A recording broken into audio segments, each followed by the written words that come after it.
Hey, Shalom Akim, Shalom, Shalom, Lahab Koyim. This is your brother Zakaria Allah, branched out here in Williamsport, Pennsylvania. Come with another lesson through the Spirit. Lord willing, to be edifying to the Lord's elect. And before I get started with this lesson, I want to give all praise, honor, and glory unto Yahweh, Bahashem Yahweh Shai, Bahashem Wachaha Kodash. Double honors unto the apostles and the elders of Great Millstone, for my grown in His truth under. Shalom to the Akim out there that's pushing the truth, that's laboring in the word, and that's pushing the gospel of the great kingdom that's soon to come. Shalom to the Akwath that's listening in, that's remaining true to the faith, and remaining faithful and submissive to their husbands and guiding their children. And shalom to the hopeful elect of the 12 tribes that scattered abroad throughout the four corners of the earth. You Israelite foreigners out there who live among the heathen and who look like those heathen nations. But your lineage goes back to the progenitors of the 12 tribes of the nation of Israel, the line of your fathers. I want to say peace and blessings to you all, Barakatham. All right. So I'm going to make this one pretty quick, you know what I'm saying, Lord willing, before I head out to camp. But, we're definitely in the time of a lot of things taking place, all right, all at once. And,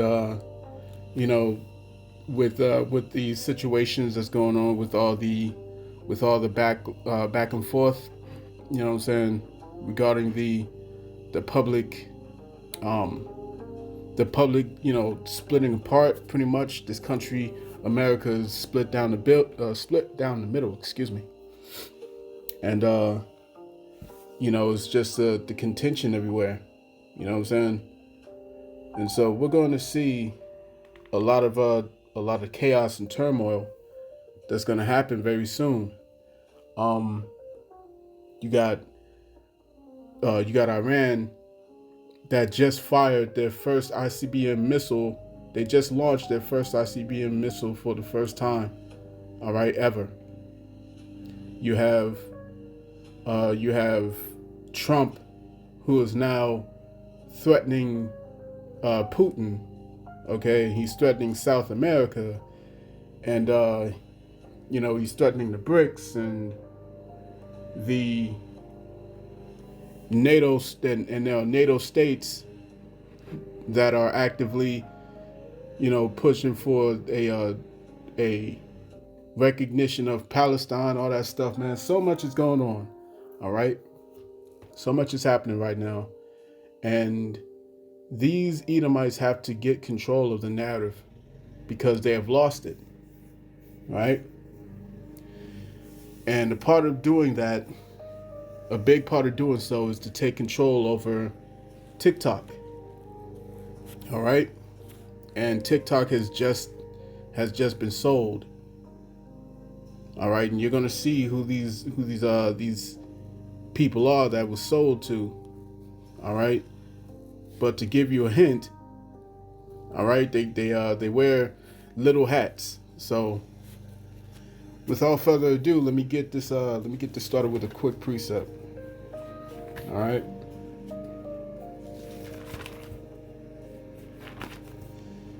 And this is the book of Proverbs, chapter 26.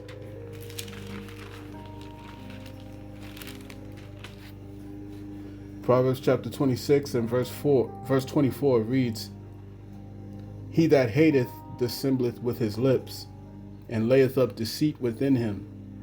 When he speaketh fair, believe him not, for there are 7 abominations in his heart. Whose hatred is covered by deceit, his wickedness shall be showed before the whole congregation. All right. So I got this video to show you, and I got another video to share with you, Lord willing. All right. So let's dive into it. If they could figure out more ways to get people to hate on Israel, this is like a new way. Like every day they come up with a new way to make people hate Israel. The other day it was Marco Rubio is going to take away your passport if you get caught criticizing. They're going to take away your government contracts if you don't vow to keep buying weapons. It's unbelievable. It's like they're inventing ways to make people hate Israel. And this is just another one of them. Speaking of censorship here, we got some updates on TikTok. According to the Wall Street Journal, TikTok is in final talks to be bought by Oracle, Silver Lake, and Andreessen Horowitz. These are the exact people you would want in charge of TikTok. TikTok, which the U.S. government moved to ban last year for allowing criticism of Israel to go viral, is reportedly in final talks to be bought by a small group of Zionist billionaires. This, by the way, is exactly what they said would happen last year. TikTok's operations, U.S. operations, would be controlled by an investor consortium including Oracle, Silver Lake, and Andreessen Horowitz under a framework the U.S. and China are finalizing, the Wall Street Journal reported on Tuesday, citing people familiar with the matter. TikTok, facing an imminent ban and under pressure from the Anti-Defamation League, hired former Israeli Defense Forces instructor Erica Mendel to, quote, develop and drive the company's position on hate speech with a focus on combating anti-Semitism. So this is, this has been in the works for a long time. So if you guys remember last year, China, or they kept blaming China and how this is a national security issue because China is spying on us. But in fact, it's probably another country potentially that's spying on us. And also, and Slovakia, fair use. I declare fair use under the act of 1976. All right, fair use. This has been in the works for a long time. If we remember Jonathan Greenblatt last year talking about in the Israeli Knesset, talking about how important was that they capture, quote unquote, TikTok. Well, it has now been captured. This is Glenn Greenwald. Larry Ellison, the Oracle mega billionaire who has donated millions to the IDF. This is insane how a private American citizen is just donating money to the Israeli military. This is totally normal stuff. Just had his kid buy Paramount CBS to have Barry Weiss run it, and is now also trying to buy CNN, and is now buying TikTok with Andreessen Horowitz. Lucky break for Israel as its support collapses in the U.S. And in terms of the changes, it's already happening very fast. So I did some reporting on this in that last week. They rolled out a new algorithm called M2 that will block harmful and misleading content from landing on the For You page. And also, just to reiterate, the person who runs the TikTok hate speech policy is a former IDF soldier. All the timing is very convenient. Let's hear from a prominent TikToker, Zachary Faust here, who has over 1 million followers. He does not only reporting on the real estate industry, but also everything else that's going on. And he's going to explain what it is that's happening to the algorithm. I'll ask the post on TikTok. All right, I think we have the video working here. Is twofold. The first reason is something you probably know. The second you may not. The first reason is that tonight at midnight, there's going to be a new algorithm update that is called the M2 update. The M2 update is to prevent harmful and misleading content from making its way onto your For You page. This internal algorithm they'll be using to monitor all content that goes out is going to be monitoring what's being said and the sentiment within the message. And if you were to take a random stab in the dark at who is going to be running this new algorithm, who's going to be on the cybersecurity side on the back end, it will be none other than these guys that were hired within the last 12 months. Number two, the part you probably don't know about is there's a lot of rumors going around, and we'll see if it's true, that every video that's ever made its way onto TikTok is going to be put into this system to be filtered and analyzed to see if anything we've posted in the past wouldn't fall under the M2 guideline. Accounts will receive strikes, community guideline violations, and if the current rules still apply, 3 strikes can mean your account is permanently banned. So let me go ahead and use all the words. If Israel continues to run a genocide, if billionaires and elite continue to use the usury model and fractional reserve lending to sift away money from the poor to the rich, if the Epstein list and those who have already been incriminated as being a part of it continue to get away with what they've done, and as long as the entirety of the Gen Z generation continues to get gaslit by a tyrannical government that's making them seem like they just need to work harder to get what they got, even though nothing is the same, I will continue to talk about it. That was a pretty badass little ending there. But what do you think, Jimmy? What's going on here? What are they? Well, what's going on is exactly what Jonathan, I think Graham Greenblatt was caught saying, that if the left and the right come together, it's over for them, right? And so that's what's happening. So the youth, they've lost the youth. That's the point. That's the point. All right. They have lost the youth. You see, because if you have control over the next generation of the youth, then you can shape the perception for generations to come. You see what I'm saying? But with the advent of social media and the fact that everyone has a phone and everyone can become a journalist in real time by, being on the scene and reporting live at the scene. You know what I'm saying? Uh, the narrative that's being pushed of this benevolent force that's just instantly, or shall I say, constantly having to defend itself. That narrative is breaking apart, as in they're not the oppressed, they are the oppressors. You see what I'm saying? And it brings to mind, Salaki, let me turn these notifications off. All right. But it brings to mind that that one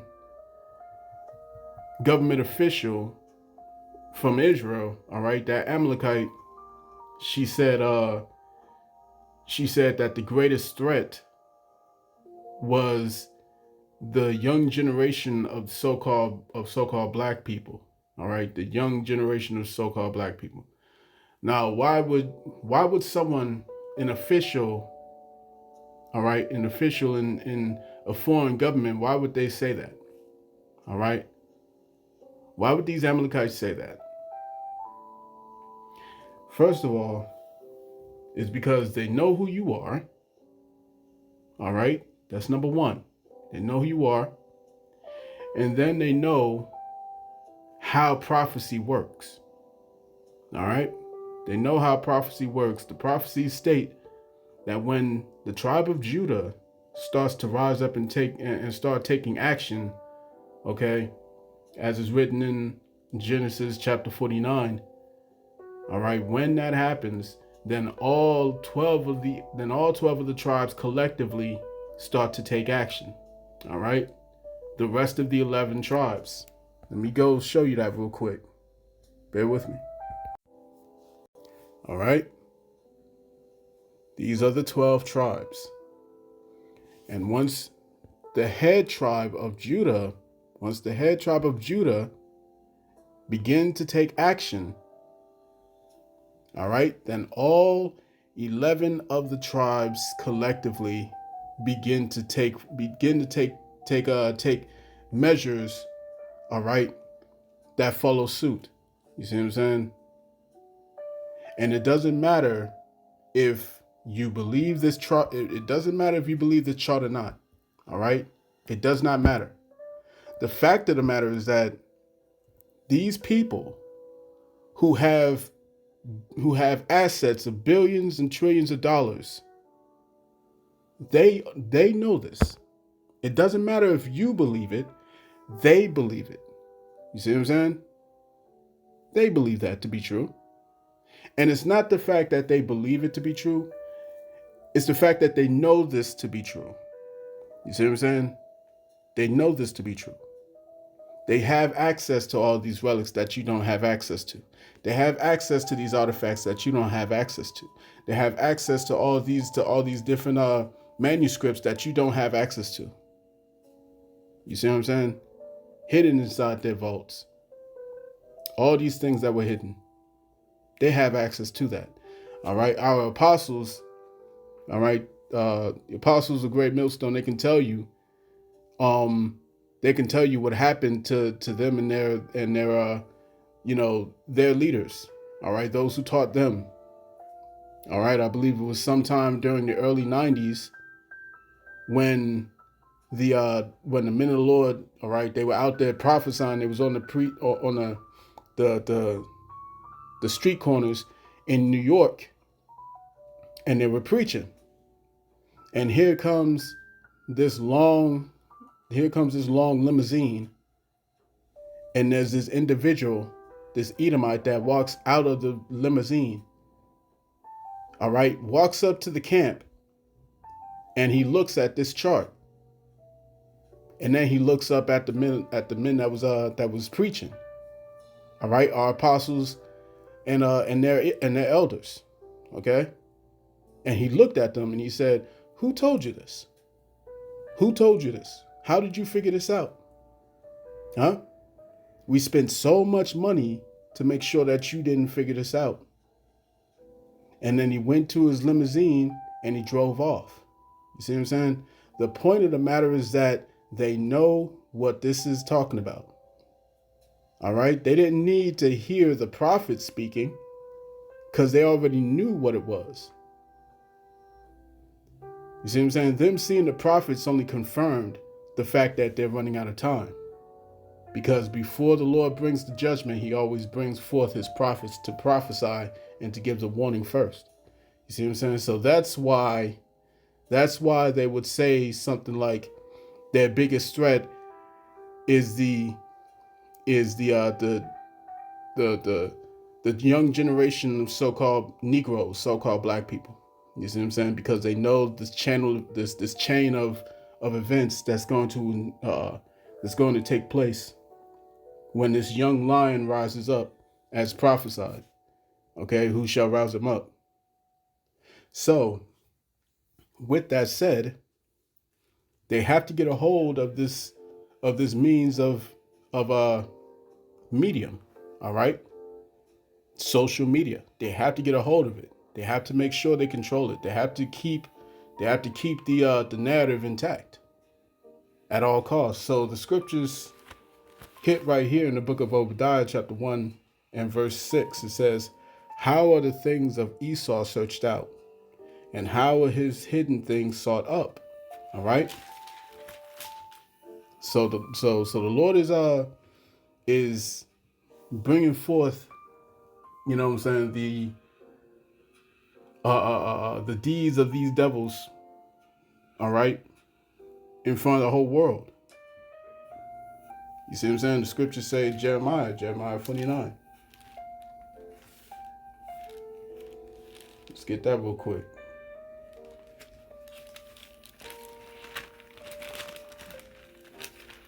This is Jeremiah chapter 49 and verse 10. It says, "But I have made Esau bare.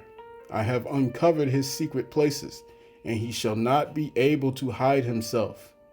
His seed is spoiled, and his brethren and his neighbors, and he is not." All right. So he's been found out, man. And it's time for them to get to wrap their hold around this thing. Okay. So let me show you one more video, and I'm gonna wrap it up. All right, bear with me.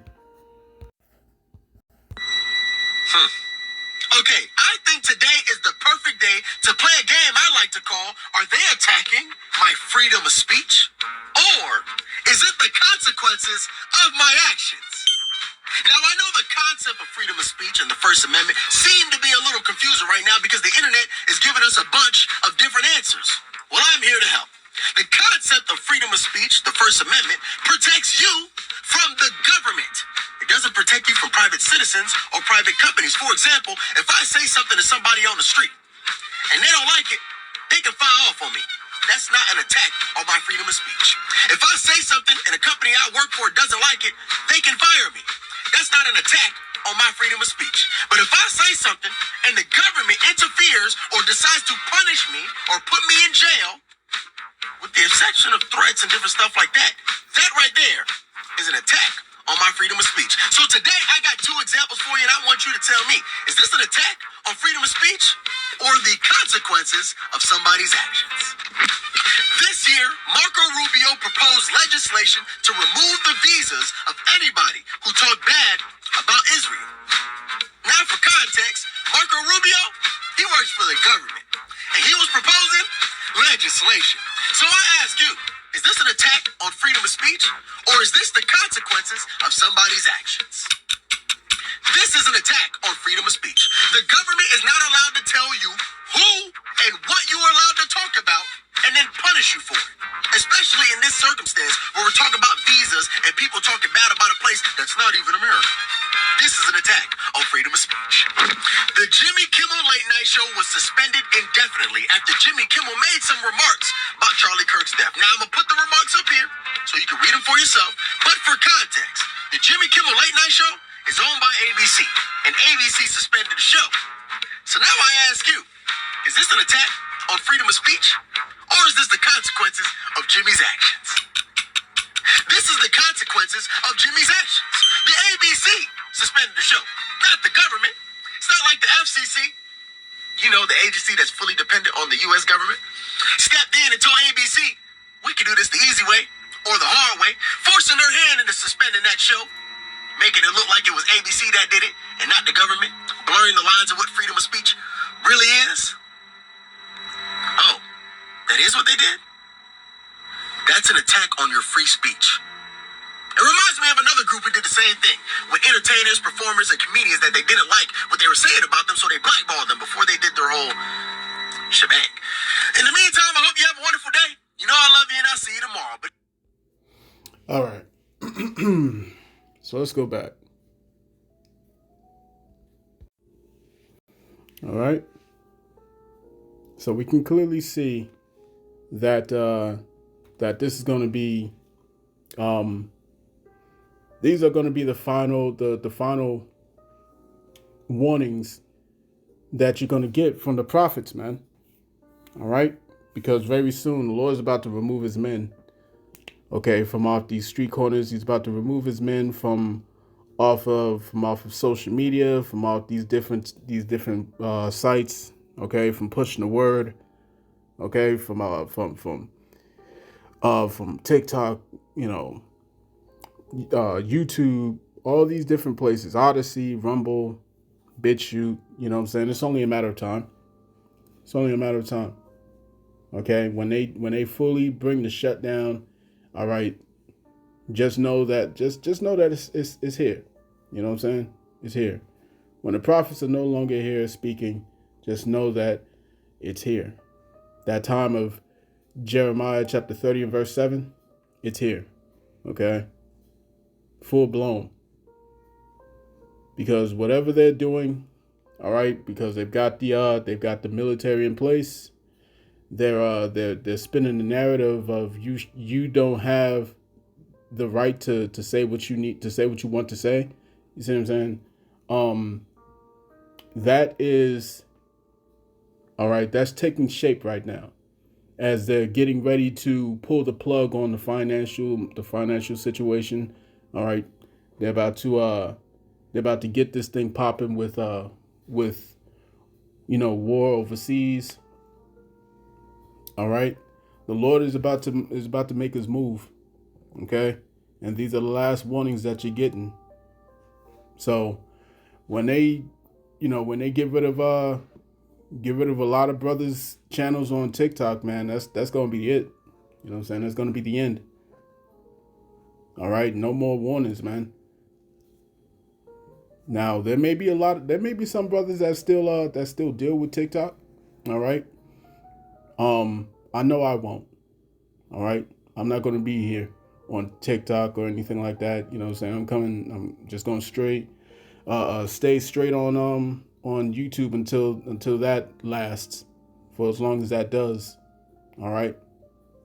But yeah, man, we can see that the family of the word is reaching in. You know what I'm saying? This is Psalms chapter 94 and verse 20. It says, "Shall the throne of iniquity have fellowship with thee, which frameth mischief by law?" All right. Amos chapter 8, verse 11. It says, "Behold, the days come, saith the Lord power, that I will send a famine in the land, not a famine of bread, nor a thirst for water, but of hearing the words of the Lord.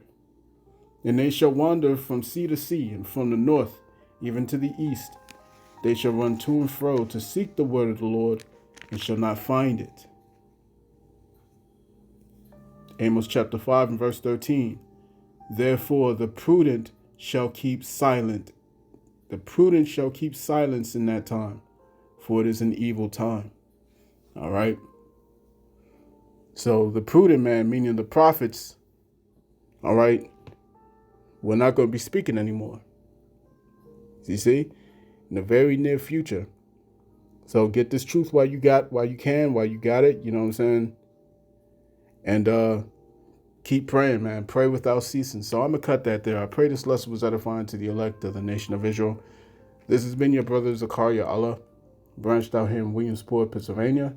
In closing, I want to give all praise, honor, and glory unto Yahweh, Bahashem Yahweh Shai, Bahashem Wakaha Kodash. Double honors into the apostles and the elders of Great Millstone, of whom I've grown in this truth under. Peace and blessings to the hopeful elect. Shalom.